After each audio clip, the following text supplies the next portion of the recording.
भूतं च भव्यं च सर्वं यश्चाधितिष्ठति स्वर्यस्य च केवलं तस्मै ज्येष्ठाय ब्रह्मणे नमः। तस्मै ज्येष्ठाय ब्रह्मणे नमः।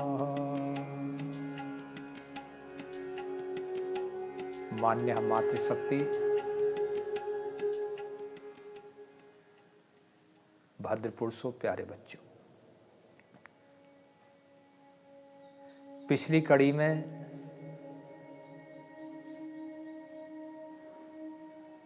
हमने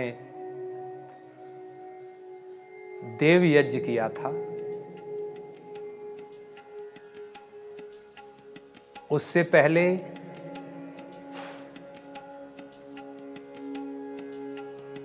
हम ब्रह्म यज्ञ पर चर्चा कर चुके हैं।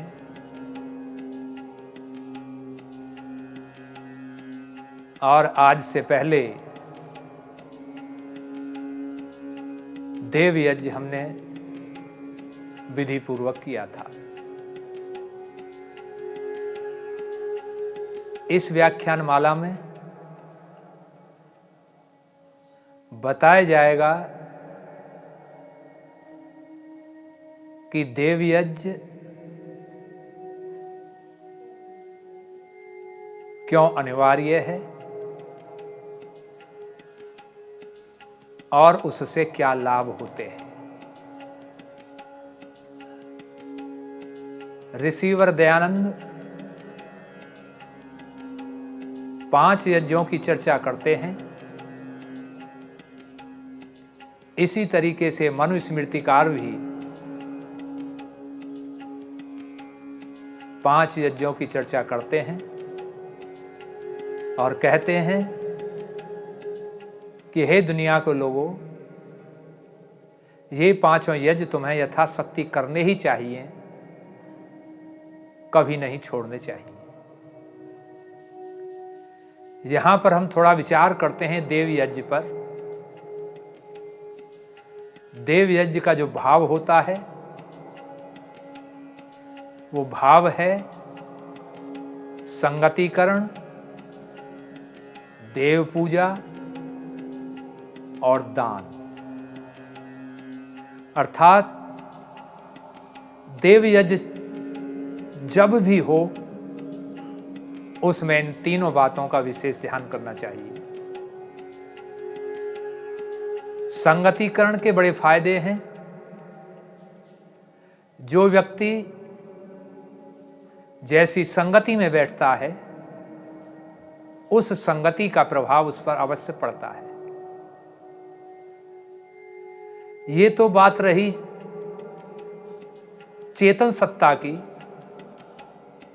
कि चेतन सत्ता जिसका सानिध्य प्राप्त करेगी उसमें वैसे गुण आना स्वाभाविक है। ये गुण तो जड़ में भी देखा जाता है। फ्रिज ठंडा होता है, फ्रिज में यदि आप कोई वस्तु रखते हैं तो ठंडी हो जाती है, क्योंकि वो वस्तु जहां अत्यंत शीतलता है वहां पर पहुंच चुकी है, इसलिए वो शीतल हो जाती है। जहां अग्नि जलती है वहां पर आप लोहे का टुकड़ा रख दीजिए, वो लोहा गर्म हो जाता है। और यदि उसके अत्यंत समीप रख देते हैं तो लोहा भी अग्नि रूप धारण कर लेता है। कहने का अभिप्राय, इस यज्ञ के माध्यम से हम संगतिकरण पर विशेष ध्यान देना चाहिए, क्योंकि संगति के माध्यम से व्यक्ति जैसी संगति होती है वैसा ही बन जाता है। बहुत सारे उदाहरण हैं। मुंशी राम जो एक वकालत करके आए थे,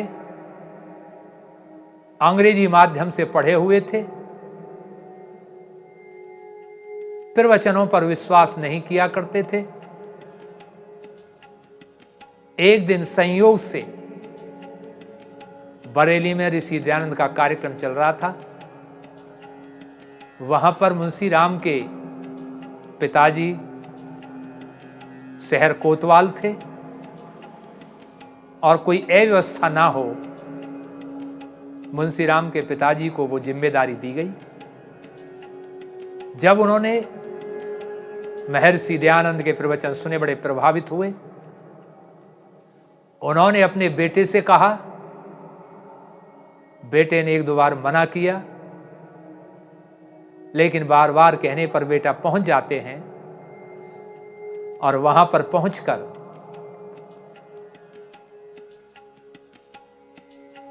बेटा उनसे कुछ प्रभावित होता है। लंबी कहानी नहीं कहेंगे, आप ये समझ लीजिए कि उस संगति के कारण मुंशी राम महात्मा मुंशी राम हो गए और उसके बाद वो श्रद्धानंद स्वामी बन गए। और उस व्यक्ति ने, जिसमें सारे दुर्गुण थे, महासमुद्रा वैश्यागमन आदि, उसी दिन से उसने छोड़ दिए और लास्ट में जाकर उन्होंने भारत में एक ऐसा काम किया जिसका विश्व में आज भी नाम है, और वो किया गुरुकुल कांगड़ी विश्वविद्यालय खोलकर, जिसकी स्थापना 1902 में हुई थी। तो कहने का अभिप्राय है कि संगति से इतना अंतर आता है। ऐसे ही अमीचंद थे, महर्षि दयानंद की संगति पाकर वो बहुत उच्च कोटि के भजनोपदेशक बन गए। संगति के माध्यम पाकर तुलसीदास एक आध्यात्मिक व्यक्ति बन गए। संगति का सानिध्य पाकर कालिदास महाकवि कालिदास बन गए। और संगति के प्रभाव से ही अंगुलीमाल व्यक्ति, जो व्यक्तियों की अंगुली काटा करता था, अपने गले में पहनता था, महात्मा बुद्ध के सानिध्य में आकर वो सद्वृत्ति का मानव बन गया, साधु बन गया। कहने का अभिप्राय यही है कि हमें संगति करनी चाहिए। ये शिक्षा हमें देव यज्ञ से लेनी चाहिए। अगला है देव पूजा। आज हमें यही पता नहीं है कि देव पूजा होती क्या है। पवित्र आत्माओं, अक्षर से यह बताया जाता है कि 33 करोड़ देवी देवता हैं भारतवर्ष में। 33 कोटि तो लिखा हुआ है हमारे शास्त्रों में। कोटि के दो अर्थ होते हैं। कोटि माने करोड़ भी होता है और कोटि माने प्रकार भी होता है। यहां पर प्रकार है। 33 कोटि अर्थात 33 प्रकार के हमारे देवता होते हैं, जिन्हें जड़ देवता भी कहते हैं। और वो देवता कौन कौन से हैं, मैं थोड़ा सा परिचय देना चाहूंगा। 8 वसु हैं। वसु उन्हें इसलिए कहते हैं कि वो रहने के स्थान भी बनाए जा सकते हैं, रहते भी हैं। अब वो 8 वसु कौन कौन से हैं?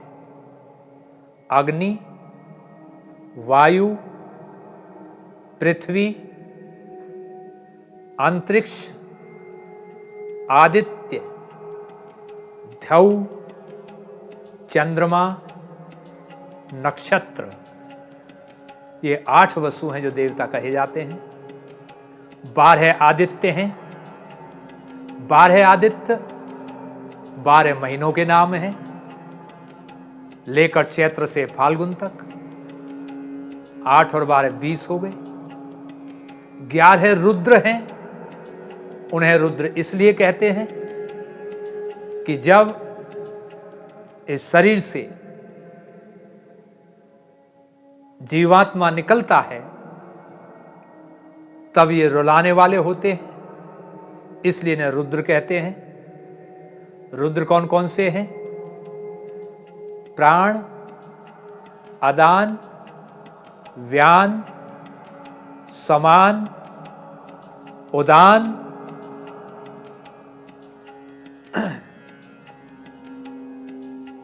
कुर्क, क्रंकल, देवदत्त, धनंजय और एक और है जो मेरे नाम याद नहीं आ रहा है इस समय। 10 ये प्राण हैं हमारे, और इसके अतिरिक्त 11वां जीवात्मा है। ये 11 रुद्र होते हैं, 31 हो गए। 32वां इंद्र, यहां पर इंद्र विद्युत के लिए आया है जिसे बिजली कहते हैं। और 33वां प्रजापति, जो आप यज्ञ में आहुति देते हैं। हर मंत्र के बाद, अधिकांश मंत्रों के बाद, आहुति देने के बाद, स्वाहा के बाद हम इदं नमम कहते हैं। इसमें त्याग भाव झलकता है, अर्थात ये आपके लिए है आहुति, इसमें मेरा कुछ नहीं है। तो कहने का अभिप्राय यह है कि अनायास ही दान हो जाता है। तभी तो सतपथ ब्राह्मणकार कहता है, यज्ञो वै श्रेष्ठतमम कर्म है। अर्थात है दुनिया के लोगों, ये यज्ञ दुनिया का सबसे श्रेष्ठ कर्म है। इससे श्रेष्ठ और इससे बड़ा कोई कार्य नहीं, इसलिए करना चाहिए। और श्रेष्ठ इसलिए कहा है कि इस यज्ञ का लाभ आपको तो मिलता ही है, लेकिन आपके साथ साथ सारी दुनिया को मिलता है इसका लाभ। एक बार गुरु नानक देव का शिष्य कहने लगा, गुरुजी मुझे कबीर के यहां जाना है, कबीर के आश्रम में। गुरुजी ने कहा कि भाई जा रहे तो एक हमारा सामान ले जाना और कुछ संदेश दे देना। शिष्य ने पूछा क्या संदेश है? गुरुजी ने एक तिल दिया और तिल देकर कहा कि कबीर से कह देना कि इस प्रसाद का भोग अपने सारे शिष्यों को लगा दें। शिष्य को बड़ा आश्चर्य हुआ, एक तिल और वहां 100-200 उनके शिष्य हैं, कैसे खा सकते हैं, कैसे भोग लग सकता है? वो पहुंच गए। आदेश था गुरु नानक देव का, जहां कर उन्होंने सूचना दी कि नानक देव जी ने एक तिल दिया है और कहा है कि अपने सारे शिष्यों को इसका उपभोग करा दें। बताते हैं कि उस समय लस्सी घुट रही थी, ठंडाई बोलते हैं। उसने वो तिल उसमें डलवा दिया और उसका प्रभाव सारे शिष्यों को पहुंच गया। जब वहां से वो शिष्य लौटने लगा, कबीर जी बोले 1 पैसा देकर कि भाई सारे संसार को भोग करा दे नानक जी, इस पैसे को ले जाओ। बड़ा आश्चर्य में हुआ शिष्य, सोचता जा रहा है कि 1 पैसे में सारे संसार को कैसे भोग किया जा सकता है। आए नानक देव जी से कहा कि ऐसे ऐसे, उन्होंने कहा 1 पैसा देकर। नानक देव जी ने कहा मंदे टाइम की बात है, आधे पैसे का घी मंगाया और आधे पैसे की सामग्री और समिधा मंगाई और यज्ञ किया और वो सारे संसार को पहुंच गया। इसलिए सतपथ ब्राह्मण कहता है कि यज्ञ सबसे श्रेष्ठ कार्य दुनिया का है, और इसीलिए वो श्रेष्ठ है कि हम ना चाहते हुए भी सारी दुनिया को लाभ पहुंचा देते हैं। कहने का अभिप्राय, बहुत से कहते हैं कि भाई घी और सामग्री जलाना व्यर्थ है।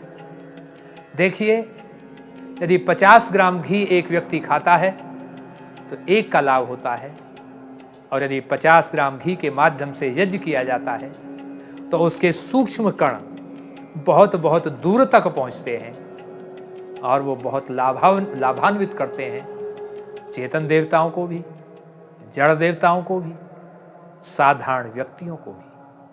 आपने देखा होगा, एक व्यक्ति 1 मिर्च खा सकता है और 1 मिर्च का सेवन करते हैं वो कुछ पर उसका फर्क नहीं पड़ता है, और यदि हम 1 लाल मिर्च को अग्नि में जला दें तो 100-200 आदमियों को प्रभावित कर देगी। तो कहने का अभिप्राय ये है कि जो सामग्री में विशेष जो सामान जुटाया जाता है वो, और घी के माध्यम से, अच्छे घी के माध्यम से, तो वो आहुति छोटे छोटे कणों में विभक्त होकर, बहुत छोटे कणों में विभक्त होकर सारी दुनिया को लाभ पहुंचाता है। इसलिए है दुनिया के लोगों, कल हमने जो देव यज्ञ किया था उसके बारे में थोड़ा व्याख्यान करना आवश्यक था। मैंने व्याख्यान किया और अगला व्याख्यान, क्योंकि आज दुनिया वैज्ञानिकता पर टिकी हुई है, क्योंकि विज्ञान की कसौटी पर भी उसे देखा जाता है, तो कल जो चर्चा होगी वो इस विषय पर होगी कि यज्ञ का वैज्ञानिक स्वरूप। अब यहीं पर मैं अपनी वाणी को विराम देता हूं। इति ओम।